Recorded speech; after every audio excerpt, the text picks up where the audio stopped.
School examination board के class 12th का हिंदी का जो एग्जामिनेशन हुआ है उसके मैं सेट बी का यहाँ पे सॉल्यूशन कर रहा हूँ। आपका कोई भी सेट है, इससे कोई लेना देना नहीं है, तो ये मैं सॉल्यूशन कर रहा हूँ ग्रामर सेक्शन का। तो आप मिला लीजिए कि आपका कितना सही है कितना गलत है। वीडियो को सारे फ्रेंड्स के साथ जो है वो शेयर कीजिए। तो जल्दी जल्दी वीडियो शेयर कीजिएगा बच्चों, वीडियो शेयर कीजिए और सारे बच्चों के साथ शेयर कीजिए इसको। ये सेट बी है, आपका कोई भी सेट है, इससे कोई लेना देना नहीं है। वीडियो को लाइक कीजिए, शेयर कीजिए। तो चलिए शुरू करते हैं आज का ये सॉल्यूशन। तो चलिए सबसे फर्स्ट नंबर क्वेश्चन की बात करते हैं। सबसे फर्स्ट नंबर क्वेश्चन है आस्तीन का सांप होना। आस्तीन का सांप होना मतलब घर में छिपा शत्रु। पहले मैं ग्रामर का टोटल सॉल्यूशन करूंगा, वीडियो को ज्यादा से ज्यादा शेयर कीजिएगा।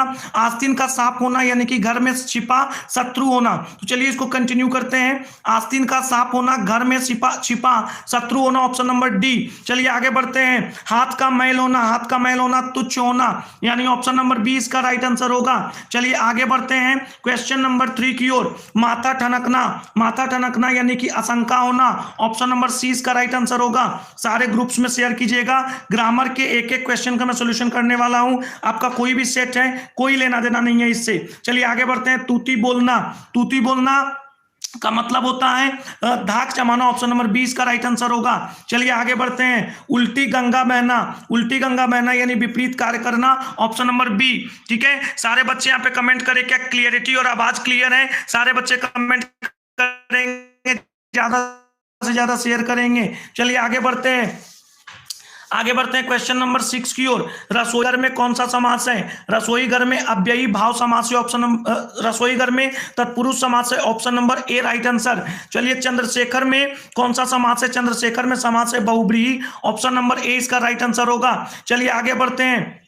अब यहाँ पे बात करते हैं बनमानुष में कौन सा समास है? बनमानुष में समास है बहुब्रीहि, ऑप्शन नंबर 20 का राइट आंसर होगा। चलिए आगे बढ़ते हैं। त्रिफला में कौन सा समास है? त्रिफला में समास है द्विगु। ज्यादा से ज्यादा शेयर कीजिएगा बच्चों अपने सारे फ्रेंड्स के साथ, सारे फ्रेंड्स के साथ इसको है वो शेयर कीजिएगा।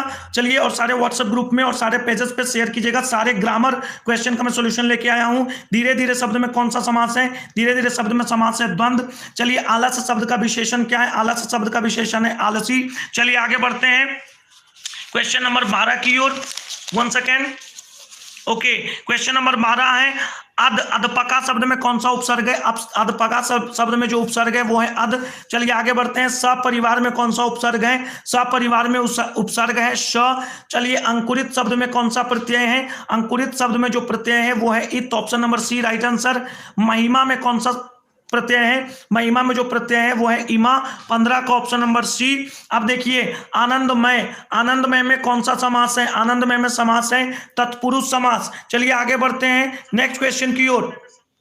ओके, तो नेक्स्ट क्वेश्चन हमारा है नवरत्न शब्द में कौन सा समास है? नवरत्न शब्द में है द्विगु समास। चलिए चंद्रमौली शब्द, चंद्रमौली शब्द में कौन सा समास है? चंद्रमौली शब्द में समास है बहुब्रीहि, ऑप्शन नंबर ए। चलिए आगे बढ़ते हैं नेक्स्ट क्वेश्चन की ओर।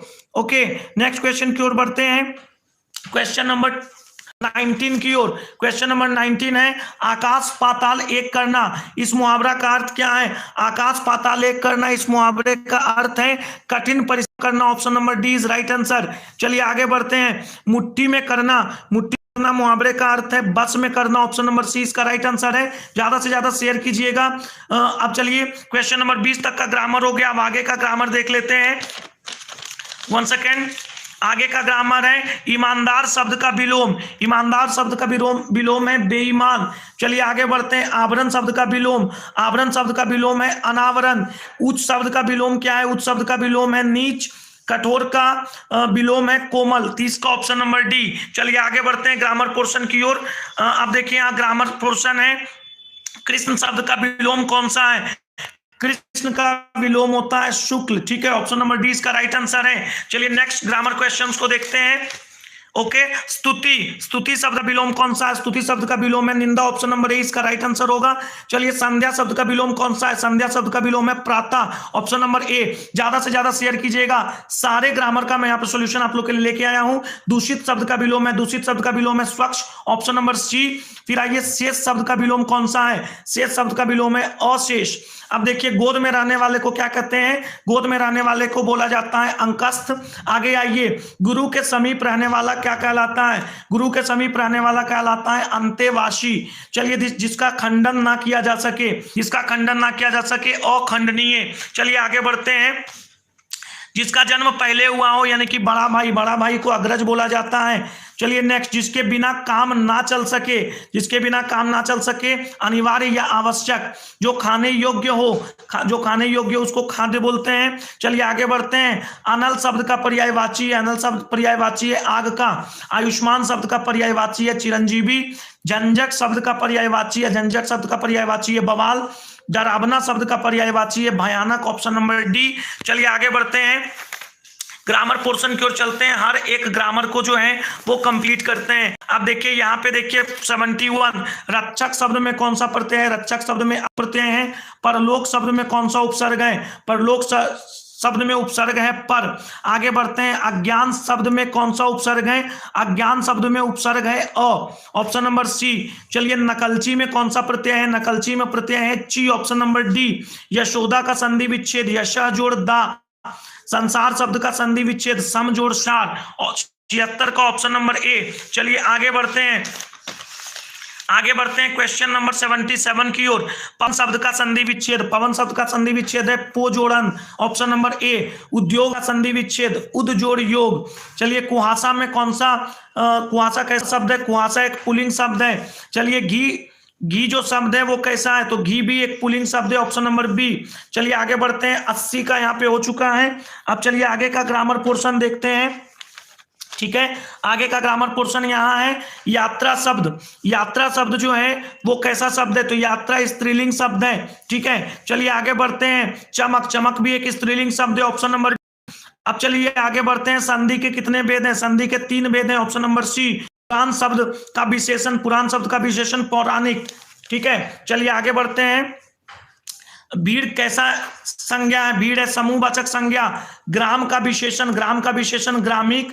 कारक के कितने भेद हैं, कारक के 8 भेद हैं, ऑप्शन नंबर डी। यह माल नया है में नया क्या है, नया एक विशेषण है। जिसने गुरु की दीक्षा ली हो उसे बोलते हैं दीक्षित, और शिव का जो उपासक है उसको बोला जाता है शैव।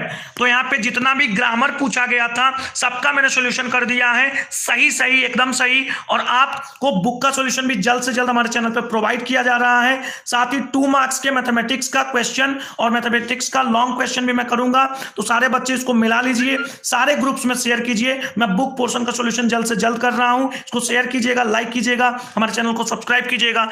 इसी ऊर्जा के साथ अपने नेक्स्ट वीडियो में, आज के लिए इतना ही, जय हिंद।